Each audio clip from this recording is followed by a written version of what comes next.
first example, our system consists of the Earth, a bowling ball, and a soda can. We introduce a human as an external agent, external to this system, who will lift the bowling ball up, exerting an upward force on the ball, displacing the ball upwards, resulting in an increase in the can crushing ability of the system. Our second example consists of a bowling ball placed on a horizontal surface and the can is mounted against a wall some distance away. The system consists of the bowling ball, the can, and the wall. Again, we introduce an external agent, a person who is going to push the bowling ball. The person exerts a force on the bowling ball to the right. The ball is displaced to the right, and as the ball speeds up, the can crushing ability of the system increases. In our third example, our system consists of a slingshot, a soda can, and a wall. Once again, an external agent, a person, pulls back the slingshot, stretching the elastic of the slingshot. The force of the hand and the displacement are in the same direction, and this action by the person increases the can crushing ability of the system, because now the person can release the slingshot and the soda can will be smashed against the wall. Now I'd like to consider another pair of examples where the can crushing ability of the system decreases. In this example, our system consists again of the Earth, a bowling ball, and a soda can. Now the person, the external agent, lowers the ball slowly downwards. Again, they exert a force upwards, but now the displacement is downwards, and as they do this, the can crushing ability of the system decreases. In this example, our system consists of a bowling ball, a soda can, and a wall.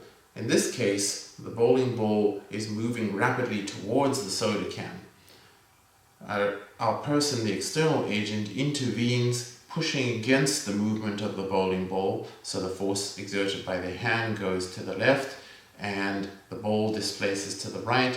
As they perform this action, the can crushing ability of the system decreases.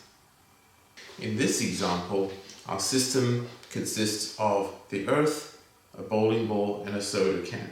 In this case, the external agent, the person, moves the ball horizontally across the table without changing the vertical separation between the bowling ball and the Earth. They still exert an upward force on the bowling ball, but now the displacement is to the right. And in this case, the can crushing ability of the system does not change. Delta CCA equals 0. If you look across all these examples, I hope that you see a pattern. Whenever, and if you look at the first line, whenever the force exerted by the external agent and the displacement of one of the objects in the system is in the same direction, the can crushing ability of the system increases.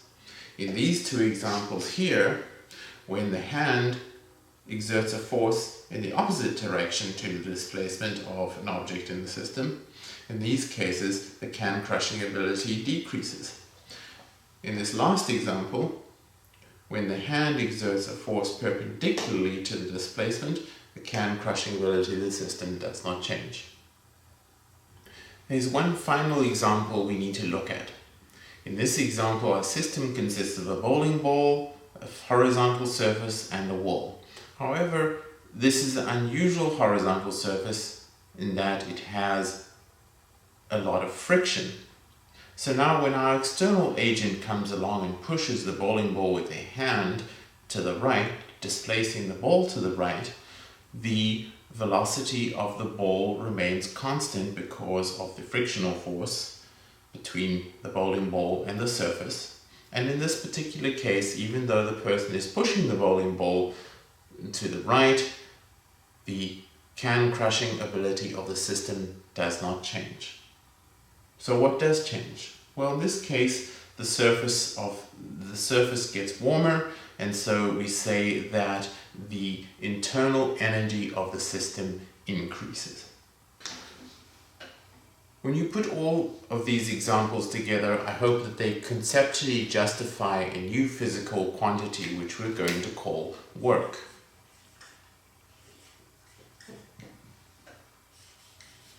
And work is equal to F cosine theta times displacement.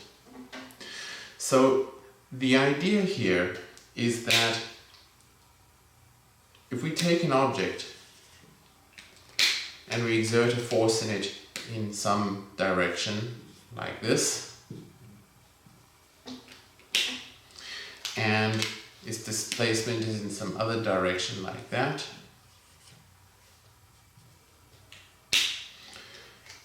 there's an angle between the force and the displacement, and that is that angle. So conceptually, I hope you see that this is a useful physical quantity, because we can think of the force we exert as having two components. There's a component F cosine theta in the direction of displacement, and there's another component F sine theta perpendicular to the direction in which the object is moving. This component of the force is the one that changes the can-crushing ability of the system. This component does nothing to change the can-crushing ability. So the physical quantity that we're trying to extract here is the component of the force that is parallel to the displacement. This is the one that changes the can-crushing ability of the system. Likewise, we multiply that by the displacement, because the greater the distance over which you exert the force, the more can-crushing ability you get. Also, I'd like to point out that this formula works for the cases where the action of the person reduced the can-crushing ability of the system. If we consider the case where the force that the person exerted was opposed to the displacement, the angle between the force and the displacement here is 180 degrees, and in this case, cosine of 180 degrees is equal to -1, thus giving us a quantity that reduces the can-crushing ability of the system. So now we can draw this all together into one equation. The idea is that changes in can-crushing ability plus any changes in the internal energy of the system are caused by the work done by an external agent on that system, and that work, of course, is F cosine theta times displacement. So the term can-crushing ability is, of course, just a conceptual way to think about it. In physics terms, can-crushing ability is referred to as the mechanical energy of the system.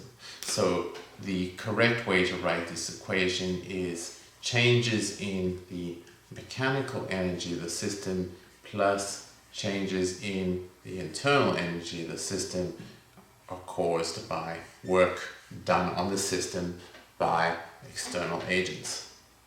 Okay, and we can rewrite this, we're going to rewrite this equation in a different form because we want to turn it into a bar chart form. So the idea is we're going to rearrange this equation as follows.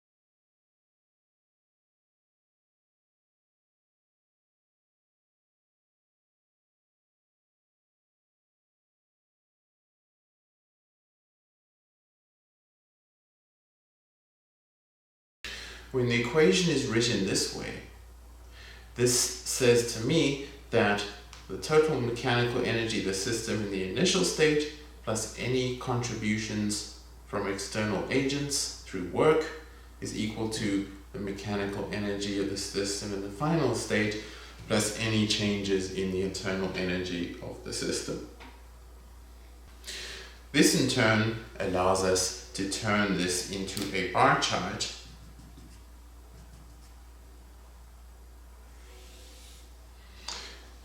where the initial state represents the initial mechanical energy of the system, the column in the middle represents extra contributions from external agents through work, and the right-hand side represents the final mechanical energy of the system, and the last column will represent the changes in the internal energy of the system if there are frictional processes involved.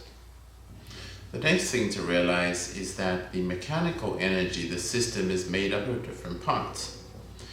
There is kinetic energy, there is gravitational potential energy, and there is elastic or spring potential energy. These three sorts of energy correspond to the three examples that we initially studied about how to crush a can.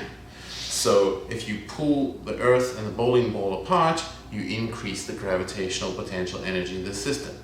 If I roll a bowling ball over level ground towards a can against a wall, that increases the kinetic energy of the system. If I stick a can in a slingshot and pull a slingshot back ready to shoot it against the wall, this corresponds to increasing the elastic or spring potential energy of the system.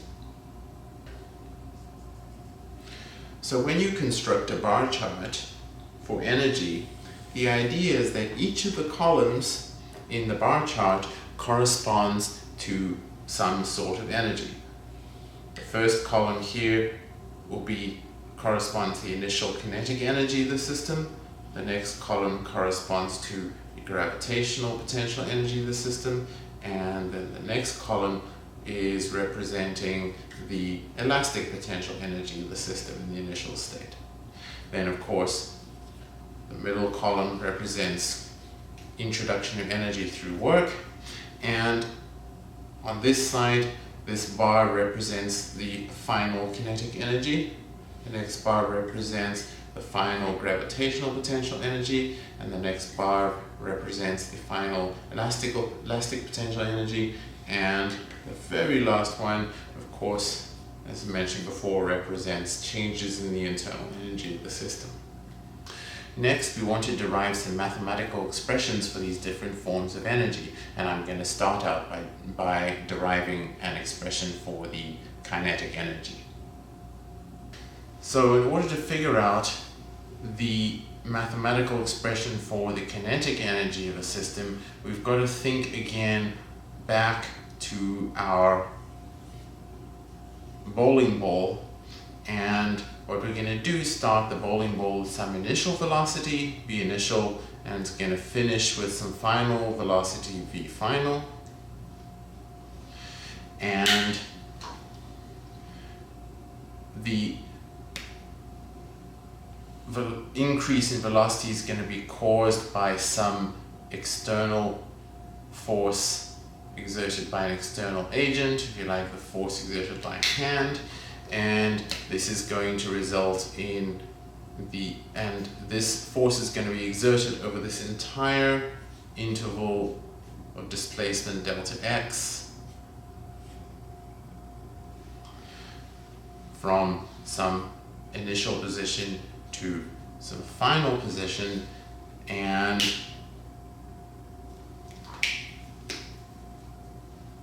the ball is going to accelerate with some acceleration a. So let's start out by drawing a bar chart for this process. In the initial state, the ball is moving with some initial speed v, so I will give it some blocks of initial kinetic energy.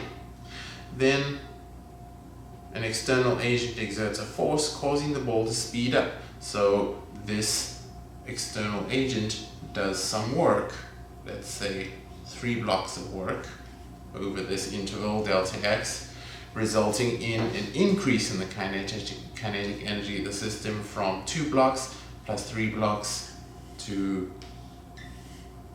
5 blocks. So 2, 3, 5. The idea is that 2 blocks initial kinetic energy plus 3 blocks of work results in 5 blocks of final kinetic energy. Mathematically, we can say that the initial kinetic energy plus the work done by external agent equals the final kinetic energy, or another way of writing this is that the change in kinetic energy of the system is equal to the work done by the external agent. Let's now go and calculate how much work this person actually did in accelerating the ball. The work they did is the force exerted by the hand times the cosine of the angle between the displacement and the force, which is 0, times the displacement, the distance over which the ball was pushed. Now, the first thing we're going to do is calculate an expression for the force of the hand as follows, using Newton's second law. The acceleration of the ball is equal to the force exerted by the hand on the ball divided by the mass of the ball.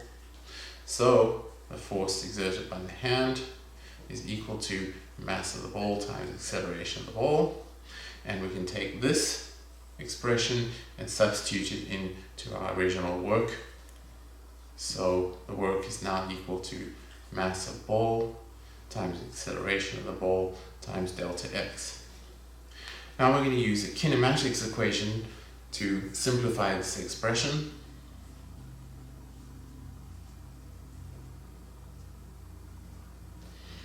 The useful kinematics equation we're going to use is that v final squared equals v initial squared plus 2a delta x. So I'm going to rearrange this expression to solve for the acceleration. So a is equal to v final squared minus v initial squared divided by 2 delta x. I'm going to take this and I'm going to substitute it in for the acceleration. So now the work is equal to mass times v final squared minus v initial squared over 2 delta x times delta x. Delta x's cancel and we're left with the following expression, that the work is equal to 1/2 m v final squared minus 1/2 m v initial squared.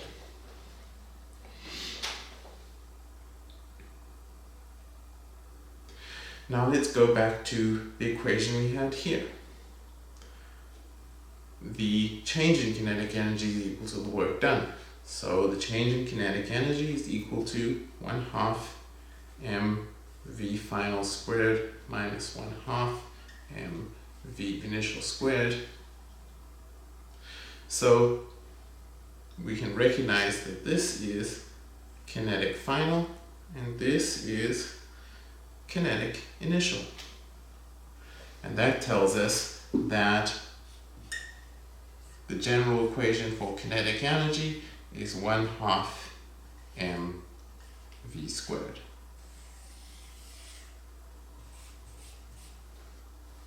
Next, I'm going to derive an expression for the gravitational potential energy.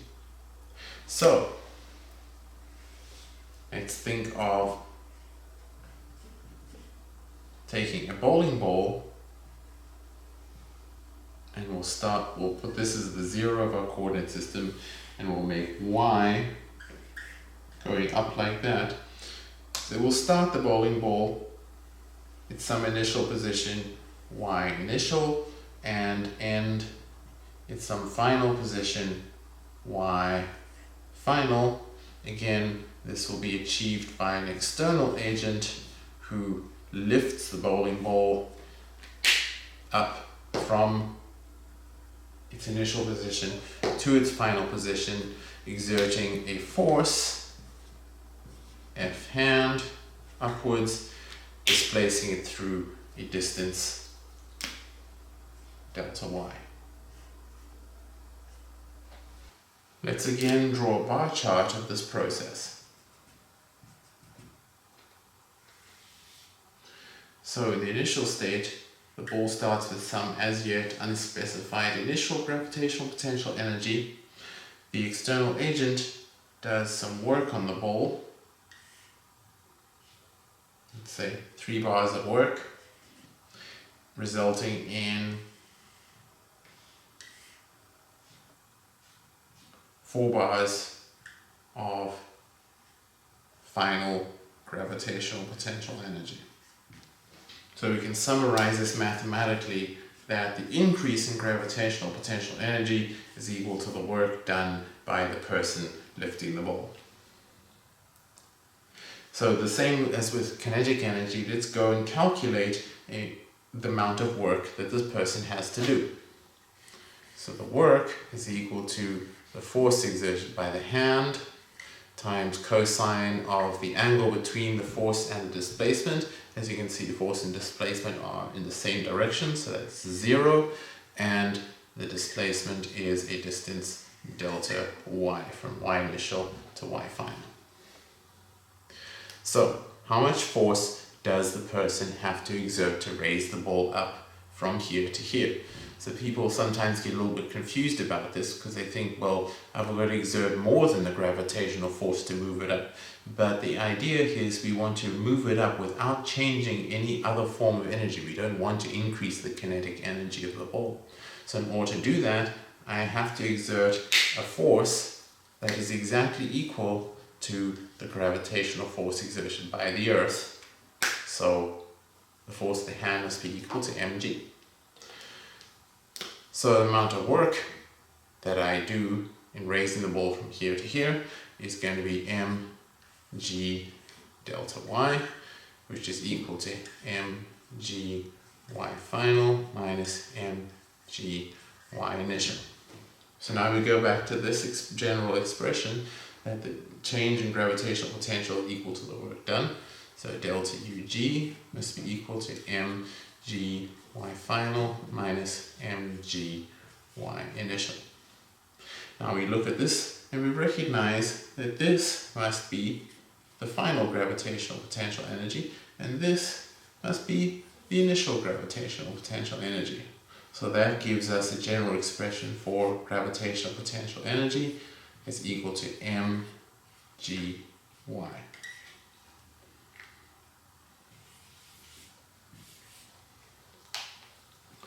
There's one very important thing that you need to note, that this height y is always measured relative to some sort of defined 0 point. In other words, I define the 0 of my y-axis to be on the surface of the Earth. And this is a little bit tricky because really you are free to choose your coordinate system wherever you like. So, for example, I could choose my coordinate system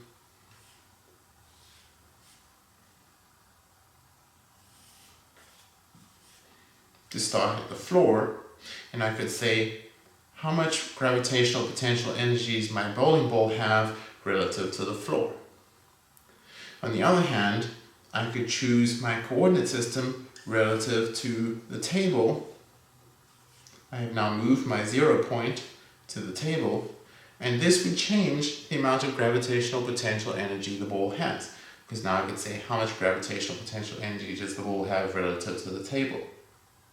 So the amount of gravitational potential energy an object has is entirely dependent on what you choose as the origin of your coordinate system. The last thing I want to discuss is a mathematical expression for increases in the internal energy of the system when there is friction involved. We are going to roll the ball at a constant speed through some displacement delta x. the external agent here is going to exert a force on the ball